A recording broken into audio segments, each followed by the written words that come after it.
ہوں. تو آئندہ دن کا روزے کی نیت اس لیے کہہ رہا ہے کیونکہ یہ پچھلے دن میں روزہ رکھ رہا ہے, مطلب جو سحری جو کھا رہا ہے وہ رات میں کھا رہا ہے. اب جو طلوع سے شروع ہوگا وہ ہوگا دن, کہ اللہ جو دن ابھی شروع ہونے والا ہے, شروع نہیں ہوا, جو شروع ہونے والا وہ شروع کب سے ہوگا؟ جب یہ سحری بند کرے گا تو اس کے 1-2 منٹ کے بعد جب طلوع سحر کا وقت ہوگا جس میں آذان ہوگی تو اس کا روزہ شروع ہوا. تو اس سے پہلے جو یہ پڑھ رہا ہے دعا, اس کا ترجمہ جو ہم کریں, یا اللہ میں آئندہ کے روزے کی نیت کرتا ہوں, وہ یہ ہے. ٹھیک ہے.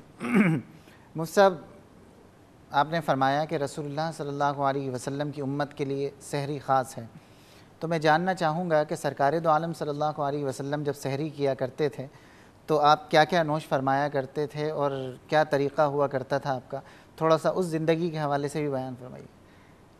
ہمارے پیارے پیارے آقا مدینہ والے مصطفیٰ صلی اللہ تعالی علیہ وسلم کی زندگی بہت سادہ تھی اور غذائیں بھی یقیناً اسی حساب سے سادہ تھیں.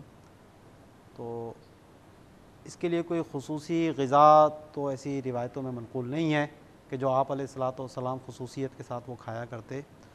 ہاں, کھجوریں جو ہیں اس کے بارے میں روایتوں میں منقول ہے کہ آپ علیہ الصلوۃ والسلام ایک مرتبہ کھجور اور پانی کے ساتھ سحری فرما رہے تھے, تو ایک صحابی تشریف لائے تو آپ نے فرمایا کہ آؤ برکت والے کھانے میں ہمارے ساتھ شریک ہو جاؤ. باقی اور کوئی ایسا کہ جس طرح آج ہمارے یہاں ہے کہ جناب کھجلا بھی ہو, فینی بھی ہو, تو کسٹرڈ بھی ہو, تو یہ چیزیں اس طرح کا حضور علیہ الصلوۃ والسلام کی پوری زندگی یعنی سحری میں کھجوریں استعمال کرنا یہ سنت ہے؟ یہ کھجوریں استعمال کرنا سنت ہے. آپ علیہ الصلوۃ والسلام پانی سے بھی صرف سحری کا حکم دیا کہ آپ نے فرمایا کہ سحری پوری کی پوری برکت ہے, اس کو مت چھوڑو اگرچہ پانی کے گھونٹ کے ساتھ ہی ہو. ٹھیک. تو جیسے آپ نے پہلے بھی سوال کیا تھا کہ اگر کوئی صرف پانی پی لیتا ہے تو وہ بھی سحری کا اس کو ثواب مل جائے گا اس حدیث پاک کی روشنی. ٹھیک ہے, ایک کالر کو پروگرام میں شامل کرتے ہیں. السلام علیکم. وعلیکم السلام ورحمۃ اللہ. جی, کون اور کہاں سے بات کر رہے ہیں؟ میں محمد عیسیٰ بات کر رہا ہوں ٹھٹا سے. جی فرمائیے, کیا پوچھنا چاہیں گے آپ؟ مفتی صاحب سے سوال یہ ہے کہ آج کل حضرات علماء اکرام ٹی وی پہ آ کر غیر محرم عورتوں کے ساتھ جو پروگرام کرتے ہیں, آیا یہ جائز ہے یا نہیں شرعی نقطہ نظر سے؟ ٹھیک ہے, اس کے علاوہ بس یہی سوال ہے. بہت شکریہ, آپ نے ٹھٹا سے کال کی. انشاءاللہ آپ کے پروگرام کو آپ کے سوال کو پروگرام میں شامل کرتے ہیں. مفتی صاحب کیا فرمائیں گے آپ؟ کیا جواب دوں ٹھٹھا والے صاحب, کہ اگر جواب ہم یوں دیں کہ جناب وہ جائز نہیں ہے تو اتنے سارے علماء کرام ہیں اور یہ سب لوگ جو کام کر رہے ہیں, ہم ان کے بارے میں کیا کہیں.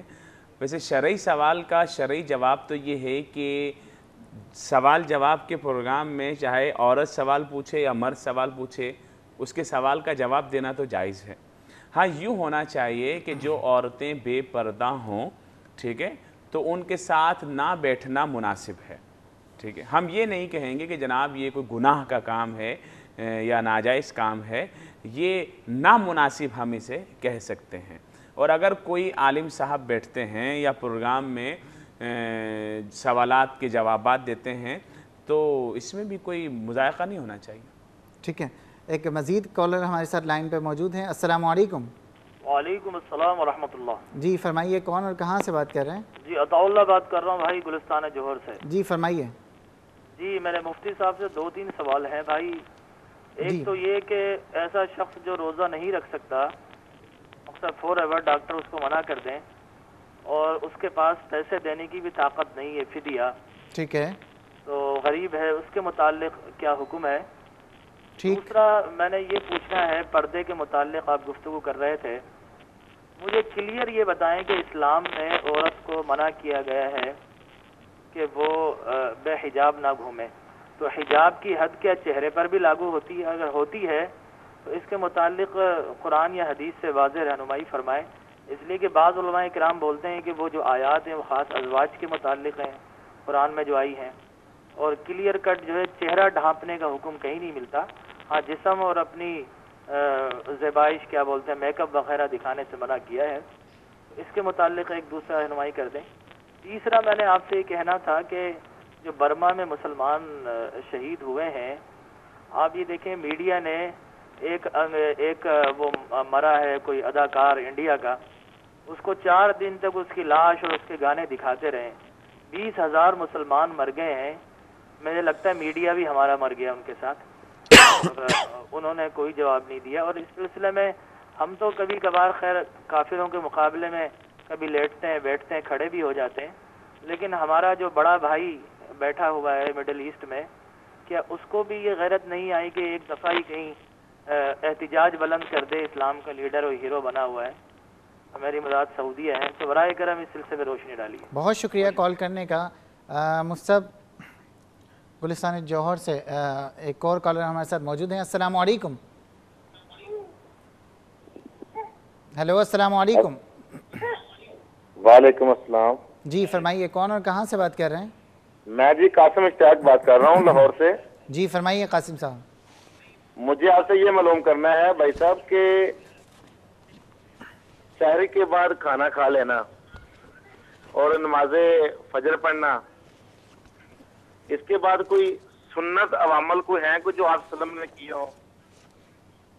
یعنی آپ یہ پوچھنا چاہ رہے ہیں کہ سحری کر لی اور نماز فجر ادا کر لی. نماز فجر ادا کر لی, نماز فجر کے بعد ایک تو ہوتا نا اشراق چاش کے نفل پڑھنا, لیکن رمضان کے لحاظ سے بات کر رہا ہوں کہ فوراً مطلب نماز فجر کے بعد کون سا مطلب جو سنت طریقہ ہے جو آپ وسلم نے کیا ہے؟ ٹھیک ہے, اس کے علاوہ کچھ اور نہیں؟ کچھ اور نہیں سر. ٹھیک ہے, بہت شکریہ کال کرنے کا. پروگرام دیکھتے رہیے. مصطب کالر نے ہم سے پوچھا کہ اگر کوئی شخص جو روزے رکھنے کے قابل نہیں ہے, اس کی طاقت نہیں ہے, اس کا جسم اس کو اجازت نہیں دیتا, ڈاکٹر نے منع کر دیا, ایسی صورت میں اگر وہ شخص فدیہ بھی نہیں دے سکتا تو قرآن و حدیث اس کے بارے میں کیا کہتی ہیں؟ اس کے لیے پھر حکم یہ ہے کہ کیونکہ نہ وہ روزے پر قادر ہے اور نہ ہی فدیے پر قادر ہے, تو وہ اللہ تبارک و تعالیٰ سے استغفار کرے.